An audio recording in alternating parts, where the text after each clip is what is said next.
Well, hello again. Welcome into another edition of Interrupting Racism. My name is Brian Prowitz, the host and founder of this platform in the wake of all of the social issues that we've been seeing in the news and certainly in social media. I wanted to have a platform where we could talk to people, leaders in the state of Oregon, talk about some of the issues that you see all the time, may have opinions about, but may not have heard information from a different point of view, from somebody who maybe has a different experience or life experience or ethnic background or anything that would make their life different than yours and that we can learn from, because goodness knows there's not enough good conversation happening out there on social media from other points of view. So many opinions right now are being made in a vacuum, and we try to break through that here on Interrupting Racism.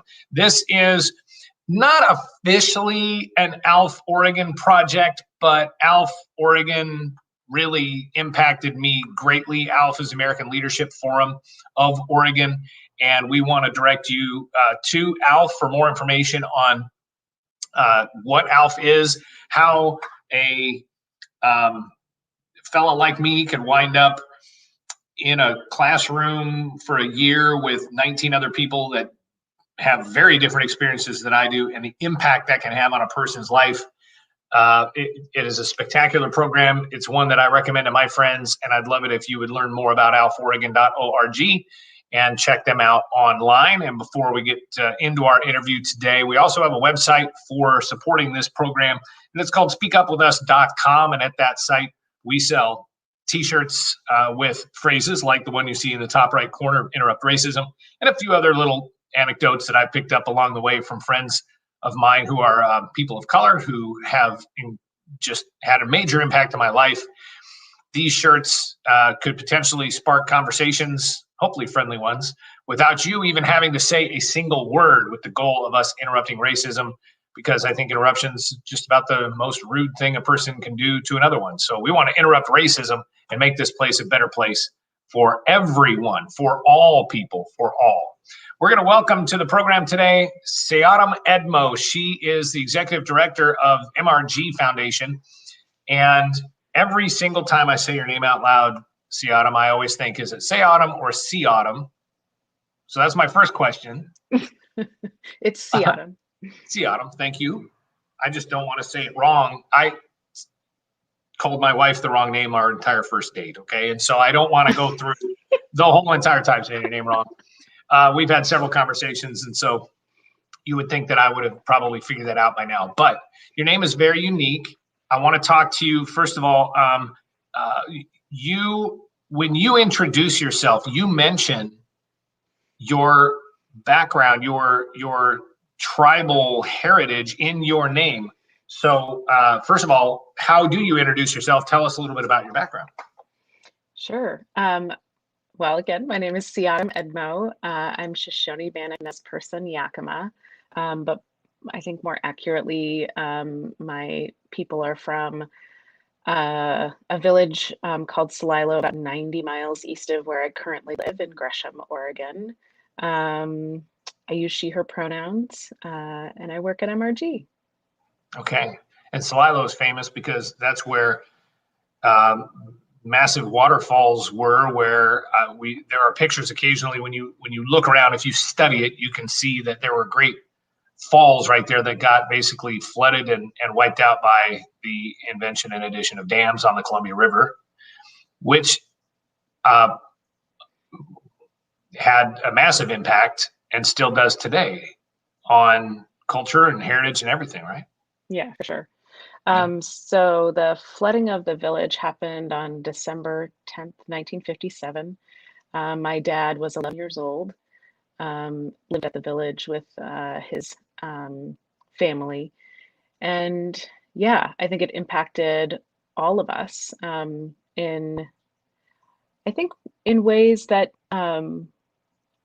first and foremost, a lot of people lost their way of life, and there was, even though a lot of people still practice, the culture and religion, seven drum ceremonies, I think there was a long and still ongoing period of mourning. It's almost like losing a relative losing the falls was. And it's one of the oldest known settlements in all of the West. Before white settlers came, it was a place that was known region-wide. Tribes would come up from, California, down from Alaska. You could see, evidence of trading happening from in, the inner parts of the plains into Celilo. And yeah, so I think it not just for the people of the village, but for Native people all over. 1957 was not long ago. No, yeah. At all. So for those of us like myself, I'm almost 50, and I probably didn't even know about the existence of Celilo until I don't know, maybe 10 or 15 years ago. And we tend to think that the way things are is how they've always been. Well, some of us do. And that just is not that long ago. And I didn't even realize 1957 is the year that took place. So history, I feel like in conversations, I think like the one we're going to have today, history begins to sort of bend. There's an accordion effect depending on your awareness of history. And for me, my awareness of history doesn't go back very far, and everything else that's happened seemed like it was forever ago. But in the big span of the history of Indigenous people, 1957 is 2 seconds ago. Right. It just happened. It just happened. So I feel like almost saying hello and welcome to the program, and thank you for your time. We kind of jumped into like one of the biggest things right off the bat. Tell me about your role at MRG. What is MRG? And tell me about your role as executive director. Sure. MRG Foundation was established in 1976, which, fun fact, is also the year I was born, and was established to fund social, racial, economic, environmental, gender, and disability justice. That's all we fund and all we have funded for our entire 45-year history. And we're also what's called an operating foundation or a fundraising foundation. So we don't have, many foundations have endowments that they hold, that they, pay for operations and also grant making out of. And we don't have that. We have our board designated endowment is about 5.2 million, which gives us about 200,000 to work with a year, which it's not enough to pay our staff. And certainly not enough to pay for our grant making. But we really believe, and the founders believed in not only moving money to the movement, but also shifting power and decision making. So that's one thing that makes us unique, that has made us unique over the years. We don't have a board of directors that kind of sits up on high and is full of folks who come from wealth making decisions. We have activist organizers making decisions about where money should flow, and is really kind of central and core to how we run and have run over the last 45 years. So we have a separate group of activist organizer grant makers that make all the decisions about how money goes out the door and what is funded. And I think in many ways, it's what's made us the most effective at getting to the heart of social change, because and funding social change that matters, because it's the people on the ground making the decisions, folks who have experienced the pain of injustice, making the decision about where investments should go. Before I didn't think I knew MRG when I came into this position 2.5 years ago. But when I did, I made it I'm really interested in, in history and institutional history, and, kind of unearthing stories that, may have been hidden. So I made it my job to review every single annual report since our inception, and read them all. And what I found, ironically, was Um, MRG funded a little organization that existed maybe 10 miles from here called AMPO. And AMPO is a cultural preservation organization for Native folks, and they did sweat lodge ceremonies. And in 1977, they were a grantee of MRG. AMPO was also the first place that I sweat when I was 1 year old. And it's it was really moving for me to find that really, just that singular point. But then later on, I went to an Indian education camp, and that camp was an MRG grantee. The first board that I ever joined was Columbia Riverkeeper. The first, and they have within their organizational DNA, part of it is that they do their work in ways that respect and uphold tribal sovereignty. That was one of their core values as an organization. So from my very first sweat to early education to my professional career, I feel like a lot of what I've done in life has been completely informed, and I've been a beneficiary of MRG, which I interestingly just didn't know coming in. And I don't think that my story is unique. I think there are probably hundreds of folks who grew up in Oregon who are from poor communities, marginalized communities, who have been the beneficiary of MRG grants. And we're often first funders of ideas and organizations that a lot of other status quo funders, I'll call them, won't take a chance on. And because they might not think that they'll work, or maybe they push a political boundary that they're not willing to push, or a social boundary that they're not willing to push. And so status quo funders don't fund them. But those are the things that I think our grant makers are most excited about. It's kind of the forward thinking, future focused, visionary work that is happening by organizers across the state. MRG stands for McKenzie River Gathering Foundation. What is the significance of that? And are you in Eugene? We are not in Eugene. And look, who is this McKenzie dude anyway? I don't know who that is. I mean, it was a beautiful thing. A beautiful thing happened on the banks of the McKenzie River 45 years ago. People came together, they redistributed wealth. It was amazing. And that's why the name is what it is. It stands for McKenzie River Gathering, the gathering that happened on the banks of that river. But as an Indigenous person, when I think about race and institutional memory, right?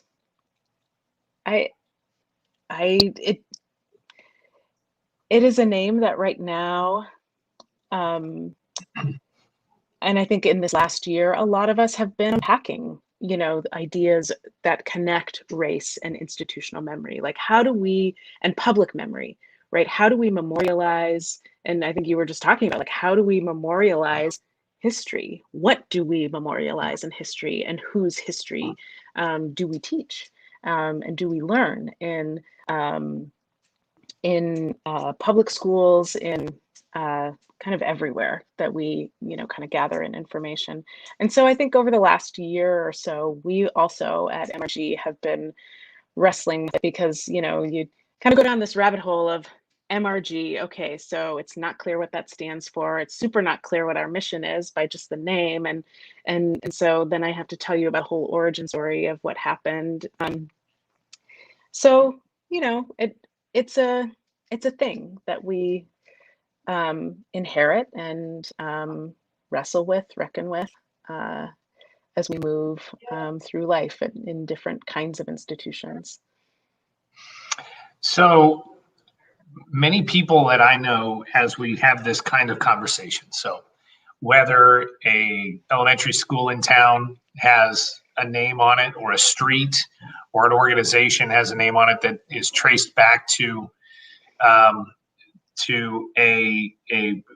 somebody who's been considered a hero of history, or a pioneer who did these great things, and we honor them because of all the work that they've done. And the names of some of even the towns that we live in. Why is it so important? Why do people need to understand the value or the importance of going back and looking at and potentially changing some of those names in order to reflect history more accurately? Because people that I'm around will see, whether it's a statue that gets pulled down or a conversation that needs to happen about the name of a school, there's obviously pushback.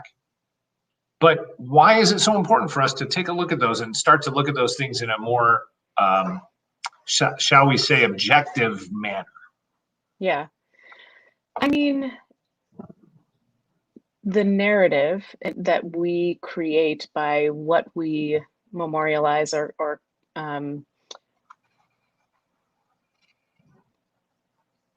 the narrative that we create provides the context for the policy decisions that are going to, the public discourse that's going to happen around important issues about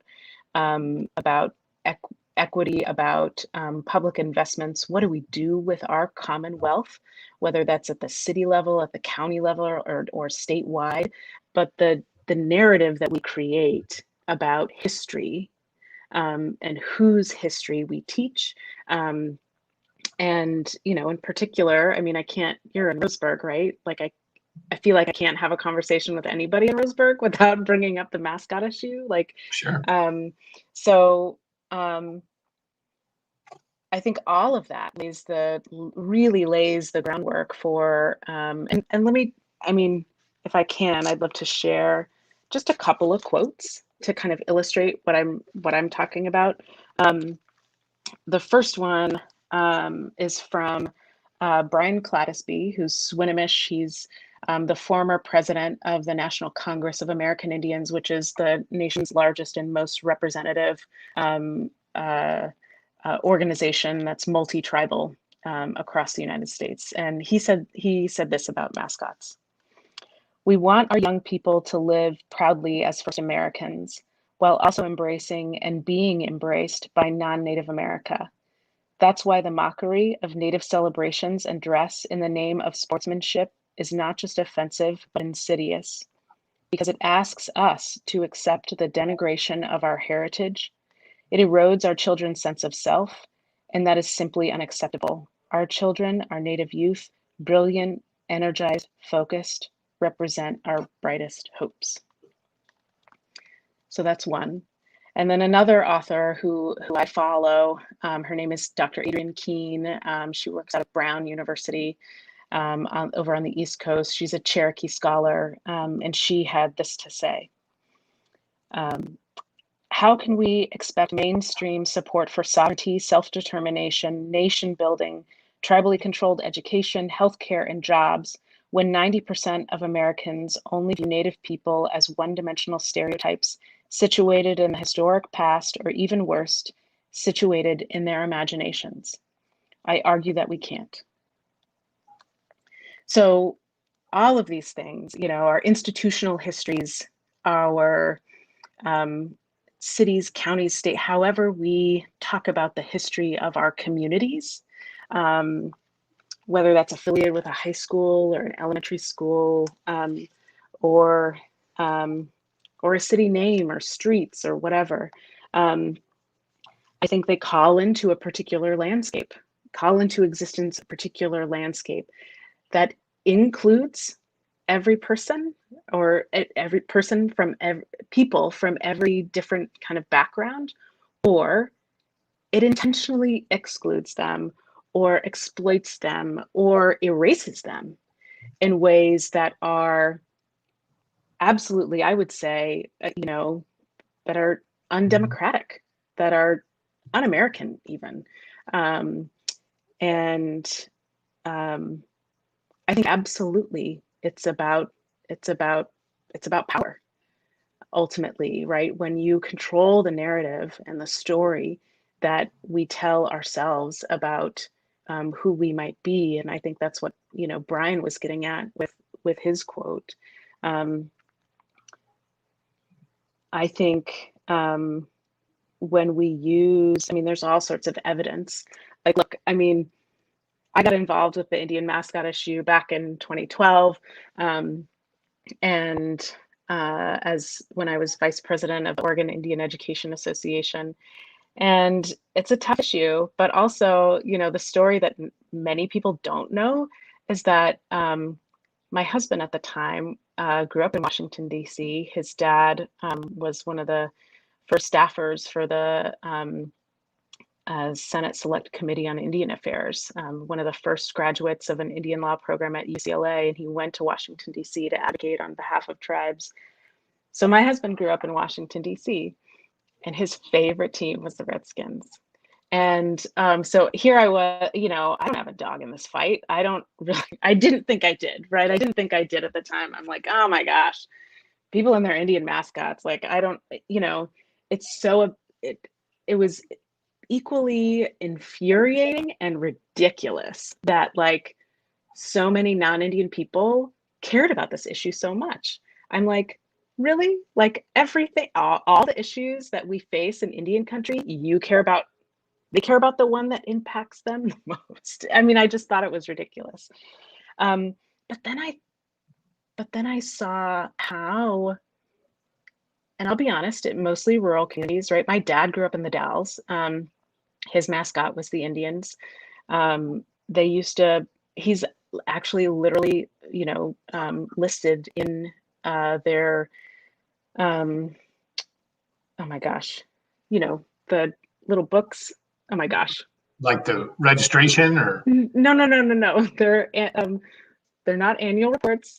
Put them out in high schools. They're little Like the annual, like the high school yes. annual. Yeah, every year. Yeah. Okay. In all of those, you can see him, wearing a headdress listed literally as the school's mascot. Mascot, Casey Edmo. That's what he was. And it's a tough, it was because it was the only, if you think about the 50s, right? The 50s were a time that was when he was in high school, in middle and high school. They didn't want Indians around. Like we were right in the middle of the era of termination, right? Where tribes in Oregon specifically were being politically targeted and terminated. And you see this rise of Indian mascots from like the 1920s to the 50s. What is that about? Like if you actually think about it, it's about power. Like we don't want you to exist. Like more in no other state in the nation were more Indians terminated than in the state of Oregon. It was a resource grab. It was about the timber money and wealth.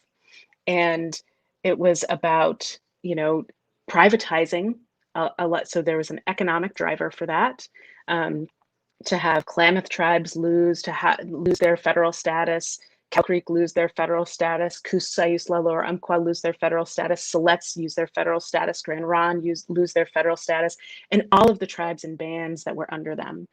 Not over 90% of the individual Indians who belonged to tribes that were terminated lived in Oregon. So this, I mean, it's bigger than Roseburg.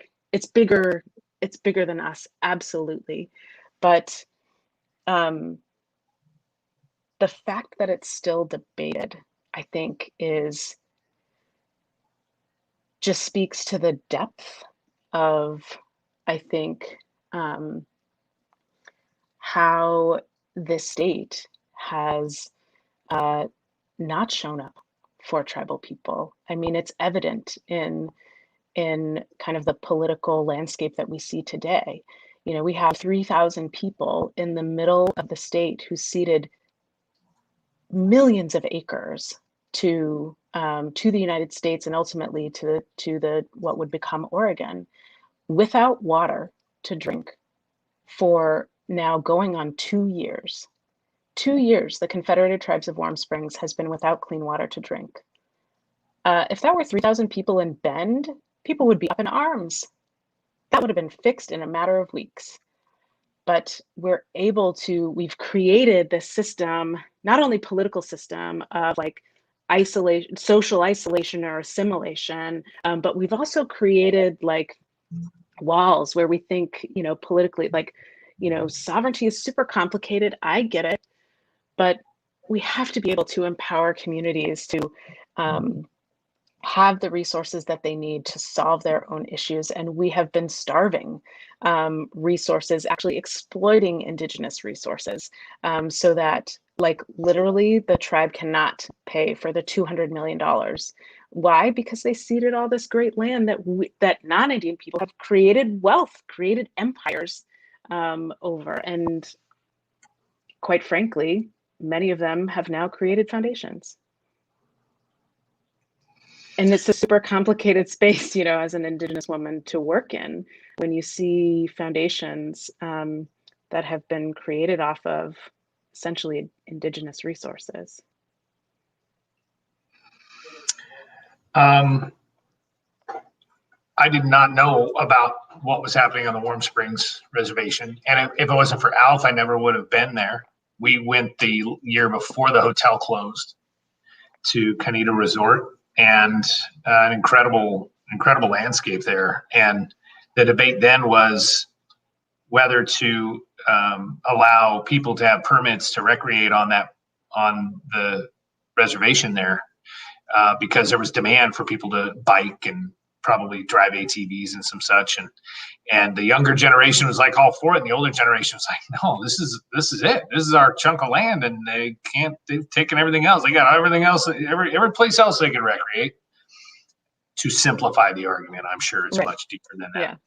But so I wasn't aware of that, and I can imagine that there needs to be resources and infrastructure for people, no matter where they live. And so, yeah, that's I'd like to know more about that.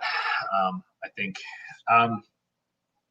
So as you were talking, I was thinking about what it must do to you when you hear people say, especially around the mascot argument, but it could be true with the names of schools and such. Hey, that's where I went. That's what I am. That's how I identify. That's my history. It's a softball to you, because I know you hear that a lot. What do you say to people who just, if we use the Roseburg High School mascot, which, by the way, I have a close tie to for years. I yelled touchdown Indians for many years doing play-by-play on the radio, and been a shill for Roseburg High School for a long, long time. And so I've heard for a long time. I celebrated when the Indian mascot was able to stay on the wall at Roseburg High School back when I was fighting it. You were fighting Jeff Cruz over that. And so, but that's, I think, the biggest argument that we hear back from people who graduated from Roseburg High in 1955 or something, saying, hey, I've been a Roseburg Indian my entire life. We do that because we want to honor them, the idea and the people. That just must smack of just, I don't even know what. How does that hit you though? I think of two things. One, it flies in the face of literally every major like Indian policy advocacy organization or outlet, right? The National Congress of American Indians has been fighting, literally the nation's largest and most representative group of tribal nations all coming together, has been fighting this for decades. So it flies in the face of national policy folks. So that's number one. Like, actually, tribes don't agree with you. The literal tribes. I mean, I think people, you know, are like, oh, yes, my Indian friend says it's fine. And I'm like, well, of course they said it's fine, because they're, you know, when folks are cornered, right? When they are within an oppressive system and have lived there, and someone corners them and says, don't take my fun away. Do you want to take my fun away? Like, this is fun for me. Like, it celebrates everything of who I am, right? And if you say, and we know the implications of asking an individual Indian that question, it implies that we're ruining somebody else's fun. But like the denigration of our culture, and right, exactly what Adrienne Keene said, right?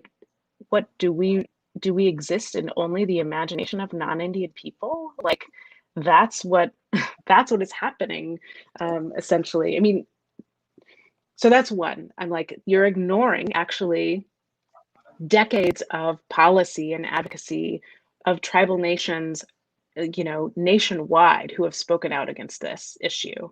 So that's one. So you think you're doing us an honor. We're telling you it's not honoring, and then you still want it. So here's, in the middle of, I think it was 2013, in the middle of one of the education hearings, it was actually Jeff Cruz so I was sharing my dad's yearbook pictures, and I had blown them up and laminated them, and I was passing them around, and they took pictures of them, entered them into the public record, and he refused to pass them, and he threw them down on the desk, and he said, "These are irrelevant." And I'm like, "What are you talking about?" He's like, "These are irrelevant. We don't do this anymore." And that in itself, saying that someone else's interpretation of history, their pride, their tradition, is the only thing that matters, and our history and experience and is discriminatory in and of itself. Saying my history and tradition matters on this and yours does not is actually discriminatory in and of itself. So that's the other thing I would say, is that schools in Oregon have an obligation, and you can go to the State Board of Education and find this for yourself, to a socially and psychologically safe learning environment. People talk about free speech all the time, and yes, free speech is there, it exists, but our job in Oregon is actually to provide our students with a socially and psychologically safe learning environment. There are reams of evidence upon evidence upon evidence that the existence of Indian mascots makes it not a socially and psychologically safe learning environment for Indian kids. You see that in how the mascotry plays out. Even though schools put in all these rules, like, really, you can't say, what happened in Oklahoma, like we're going to send you on the Trail of Tears Part 2. And don't get me wrong, like I think, there's the bad actor argument. Oh no, that's just a group of whatever, like getting away with something. No, we are willfully creating, like by using a group that is a part of our communities and making them, like, we are providing all the tools for discriminatory acts to be taking place within our schools by even having Indian mascots around. Never mind the social, and again, like, this is not an aside, but like, beyond, in addition to the social and psychological impacts to Indian children. But yeah, it is. It's asking us to define acceptable levels of discrimination and racism. What is an acceptable level? An acceptable level for our kids should be none. It should be none. And I can't disagree with that. I don't know who can, and yet, some people do, I guess. I think maybe if the element of Native peoples is not the place where people should land for a conversation about this, what about addressing racism in our high schools among our youth for all of us? Like, and potentially looking at something like that as, listen, if we would like to commit to improving relations between people of different ethnicities, and if there needs to be a level of understanding about what racism actually is, and does it actually exist? Do you define it as ignorance, or is there actual racism going on? If we want to address racism, admit that it exists, and admit that maybe some of the people in power could be part of the problem, then this would fall into a category of, okay, well, if we want to fix these things, that's one of the first things. But also, there's so much work we should be doing, I think, with our youth on this topic. that it would make sense to me that the word all, as in all children, would become very important and be something that motivated whoever is in charge, in power, to address racism in all of its forms above just a conversation about the impact this is having on Indigenous people for the benefit of all of our children.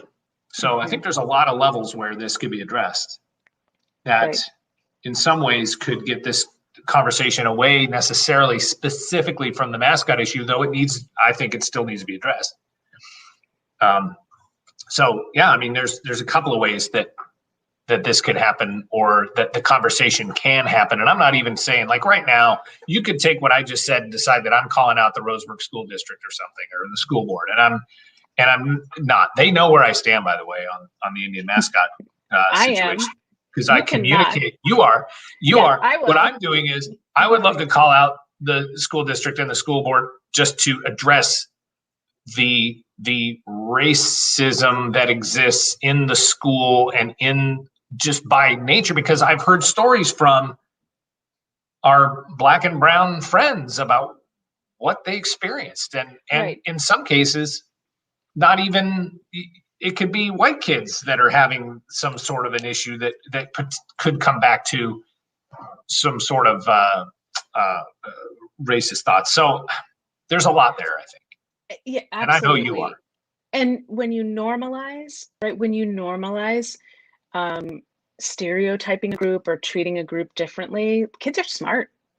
They know that you're normalizing that, right? And so, there's not only the impact to Indian children, but other marginalized children in schools, right? So kids are not dumb.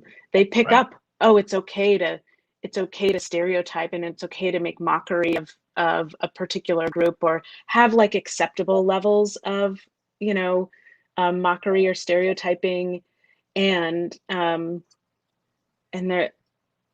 have it evolve to something that's more socially palpable, right? Well, embrace it is also a way of reifying the history of the impact of that Indian mascot on people, of almost lifting it up and saying, this was okay, and so we're going to keep it, right? And so I think that's also a danger when you have a school with a long history of a mascot, is that you make other things acceptable. Yeah, and where's the zero tolerance element to that, right? How much of it is tolerable? Where's the line? And some of it's okay, but not all of it. And I'll tell you, the biggest impact I believe Alf had on me was the moment when a Black woman in my class said that she was afraid to come to Roseburg. She was taught not to stop in Roseburg as a Black woman. It was not safe for her to come to my town. My opinion on racism at that point was irrelevant. It was irrelevant because and you can argue, who taught her that? Where did that come from? You can problematize the victim all over the place. Yes, absolutely. But it came down to the fact that in her world, that was the line. Well, I cannot have an opinion about her experience. How could I possibly? And so I put that back to you in this discussion of our Native American population, Indigenous people here. If you see it as harmful and racist, it needs to be addressed. Our opinion on it no longer matters because you're the person impacted by it. And to make an argument that I'm impacted by that mascot because I have pride in being a Roseburg Indian, it just, to me, it does fall flat. And now I'm making it pretty clear on my stance on what's happening with this. But I wish more people would understand it that way, that is your opinion on racism. And if you're not affected by it, first of all, it's privilege. Second of all, maybe talk to somebody who is impacted by it and get past the crazy Facebook stuff that happens and go talk to somebody and ask them what it's like to be you. Like, well, how does this impact you? Please explain it to me and then listen. Maybe, although I think there can be a power imbalance there. I wouldn't suggest that actually, and I would not coach any of my friends to get into a debate with, someone who's a mascot proponent, an Indian mascot proponent. It's Why? because it's putting ourselves at risk. Like, so OIEA, the organization that I was in, uh, president of for a time, the leadership committee before ours that took on this issue received death threats from people who loved their Indian mascots and did not want us to take up this issue. We were the first state to go for an all in all out ban. There were no, tribal provisions for, and it made, it made front page news, because it was the day after Sine Die, right? So the legislature had just wrapped when ODE said we're taking this issue up. No other issue in the history of the Department of Education in Oregon has ever gotten as many public comments as the Indian mascot issue did.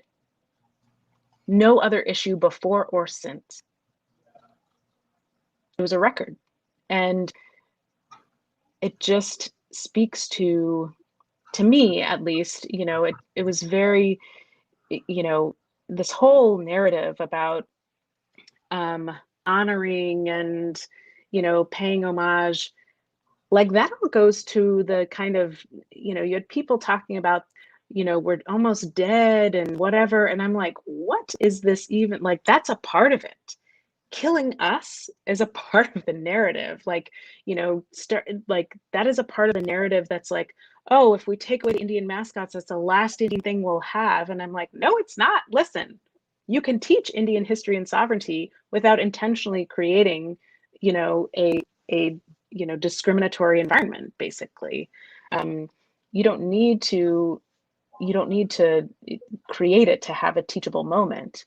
You can just talk about Indians as a part of history and Indian history. I mean, I'll be clear, like when we were first thinking about the Indian mascot issue, our goal wasn't, just to ban Indian mascots. It was the longer trajectory of teaching Indian history and sovereignty in all K through 12 classrooms in Oregon. And that is now the law of the land, right? So we knew that the other side was going to say, oh no, this is like, we need to have tribal provisions to right, tribes have the right to determine, how they represent their cultural history. Like all tribes have that, right? So there was a deal that was struck between the NCAA and the Florida Seminole, right? The Seminole tribe of Florida. And so you can have a namesake provision, but it has to be a namesake provision. Like one tribe. So Cal Creek, I elect none of their leaders. They don't speak for me, right? There are kids from all different tribal backgrounds in Roseburg High School today. All backgrounds, all from all over the country, people whose tribes actually don't agree with that, who are impacted by what happens in Roseburg right now. And so to just point to, the local tribe and says, well, the local tribe says this. Well, they don't speak for all Indians. And it's a really, it's a very tricky, there's very tricky nuances, but it is, I mean, I feel like it's a complicated issue that I know way too much about, because honestly, I mean, it's up until 2012, there were 9 Redskins jerseys in our closet. Like, it's super complicated. Right. And I'm not some like, burn the mat. I'm just worried about my kids. Like, I don't want my kids. I had to play against a lot of these schools. I played against the Banks Braves. I mean, this is my home state. This is where I grew up.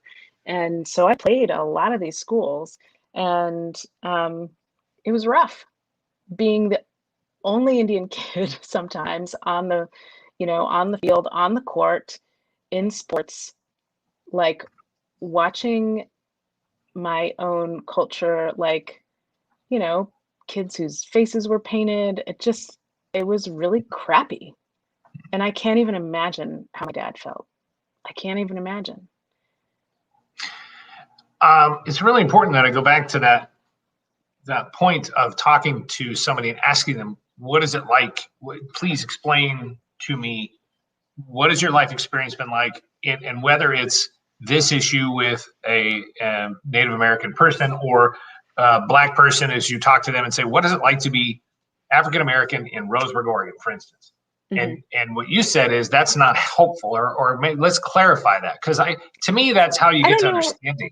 Yeah, I wouldn't say sometimes it's helpful. Sometimes it's helpful, but I don't recommend it necessarily to I don't want to put I'm not, this can be such a, like if you take someone who's got, really entrenched beliefs about mascots, about whether racism exists or not, I'm not up for debating my humanity, right? But like that's not, I don't want to be in a debate about my own humanity, about how people, that's not my space to learn or teach like a a white person about, like that's not my job. I don't want to take that on. And so mine is more for like the protection of like people of color who are experiencing this in the community. I think the if people really cared, if people actually cared about outcomes for kids, for families who are folks of color living in any place in Oregon, it doesn't have to be Roseburg. I think going out and educating yourself, there's a great, in particular to the mascot issue, right? There's a great resource called Missing the Point. It was by the Center for American Progress that talks about Indian mascot use in K through 12 schools and why, the major teams like the Washington Redskins and the Cleveland Indians and like we're missing the point about what is impacting our kids the most. Like to Brian Cladisby's point, like it's not only unacceptable, it's insidious. It teaches us that like mastery is okay and has been okay. And now we just kind of water it down and it's still okay. Like some level of like stripping away my humanity is okay. And I think becoming a parent, like, I didn't mind it for myself, but we often, I think, are willing to accept situations for ourselves that we would never accept for our kids, right? We get super, right? At least I do. I get super mama bearish about my kids. Yeah. So I'm glad the way you explained that, I thought was great. You should not have to teach a non-native person and explain it when it's kind of like a very, very good friend of mine who, after George Floyd, all of a sudden everybody wanted to talk to Black men about what it's like to live in a white state and live in a white community. And that gets exhausting. And I didn't understand that. And I understand that now. And it's like, okay, you have, like, in his case, you have about 400 years of history that you can probably look at. And you probably should have seen it by now. Like, mm-hmm. If I have to explain this to you at this point, you haven't been paying attention. And the first time that occurred to me, I kind of pushed back against that. I resisted that. I fought that. And then I was like, no, that's right. That's exactly right, man. So I think that falls into this category as well.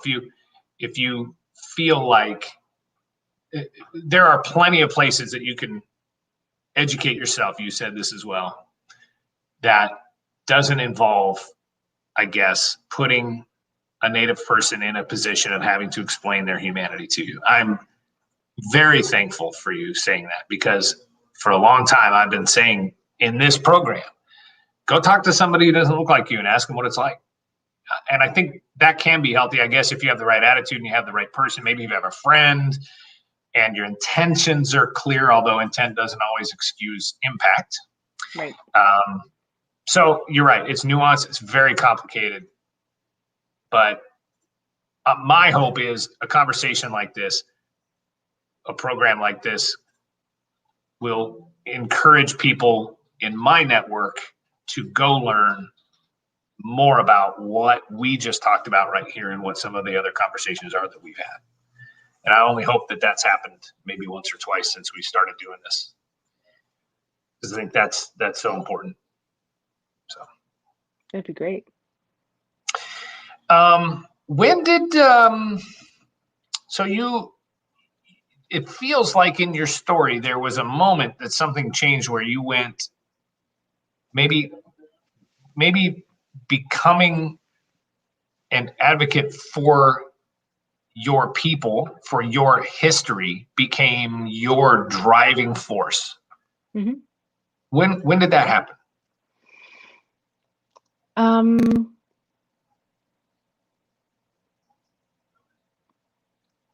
I think in my professional career, I think it happened in 2016, actually, just before the election. Actually, it was, I can even pinpoint the day. We went up the river, my family and I, to Celilo for first salmon ceremony. And I think, folks who are spiritual probably, this might be a familiar story, but it was in that longhouse, I heard the person who was conducting the ceremony say one particular thing, and it just hit me. And I came home. I had been working at Lewis and Clark College for almost 9.5 years. I came home. I quit the Human Rights Commission for the city of Portland. I quit the Community Oversight Advisory Board that was overseeing the Department of Justice settlement with the city of Portland. I quit Oregon Indian Education Association. I quit everything. And I said to myself, if I'm still at this college by the time I'm 40, it's my own fault. And I went directly into finding a new job, looking at organizing and supporting the communities and causes that I cared about. And that's also the year I joined ALF. That's a lot of stuff all at the same time. I mean, you must have been really interesting in your ALF class. It was have I told you my ALF story? No, I was going to ask you that, but we got off into more interesting stuff. Okay. Well, I'll not to say that your ALF story isn't interesting. Oops. Yeah, it's I think so. I've shared it publicly. I always share it because I'm still an ALF super recruiter. Every year I always recruit folks, kind of like you. Probably we should trade notes. But it's actually really interesting. So several years, I thought ALF was like a cult. I think everybody does to a certain extent, when they first hear about it.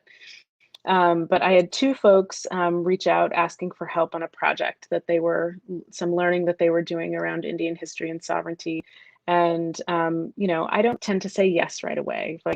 If I invest my time in things, it's, because I want to do it and I think it's worth doing. And I looked it up. I looked at the webpage. I saw some of the leaders, and many of them were people I really admired. But one of the names stood out, and that was John Haroldson. John is a district attorney in Benton County, in Corvallis. And when I saw his name, I knew that this was an organization that I wanted to be a part of. And here's why. In the early 2000s, I was a new mom, married, living in Corvallis with a newborn daughter. And it was the third time that I had called the police to report the domestic violence of my then husband. And when the police came, John Haroldson showed up with them. And I was living in total isolation at the time. And here was this DA who probably had way more important things to do than, respond with officers to a house call, dropped whatever he was doing to come visit me and my daughter. And he sat me down. We sat down. We had a conversation. He told me that, my daughter, that we deserved a loving home. And he loaned me a book. He said he wanted me to give it back. It was about the cycle of violence. And so it was really an interaction that has informed the rest of my life and how I want to lead. He, at a time when no one was looking, no one else was there. He he displayed profound leadership, and that's when I knew, if I were to give anything back to this state, to the world, it was going to be in that same spirit. And so I joined when I was nominated in 2016, and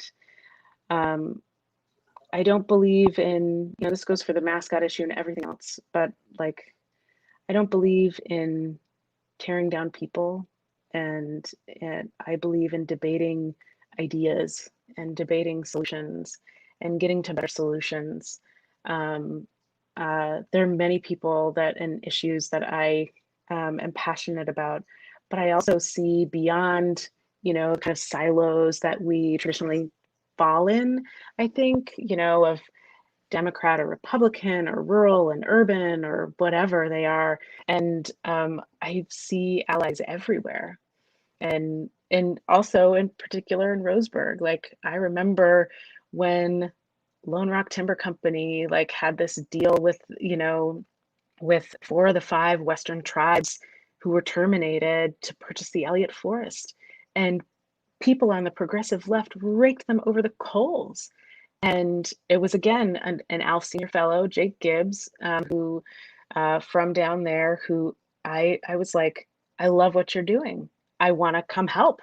And he was like, what? Okay.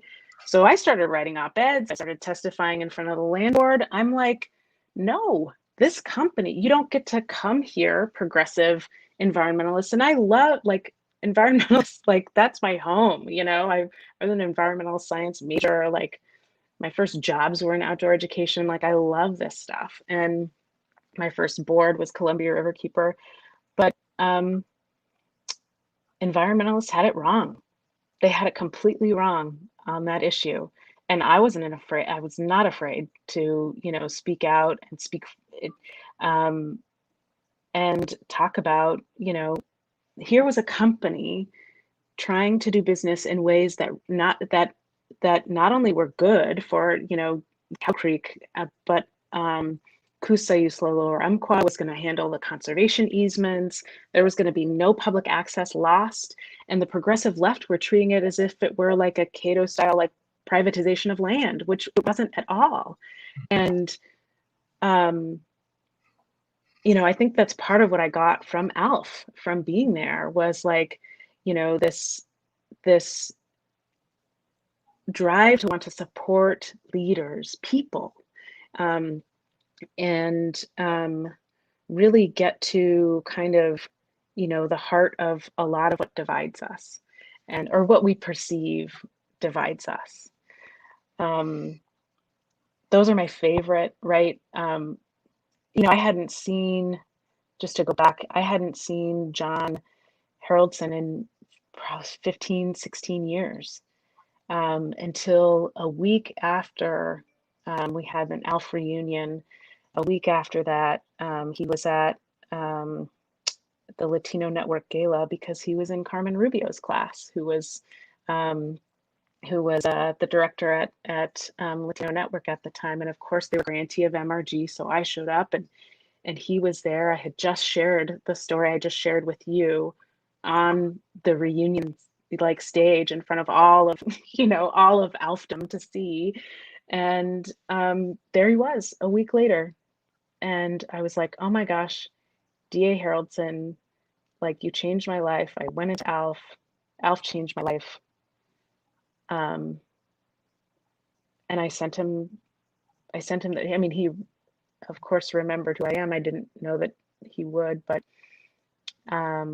we keep in touch now, which is, I feel like, amazing. So yeah, that's my ALF. Yeah.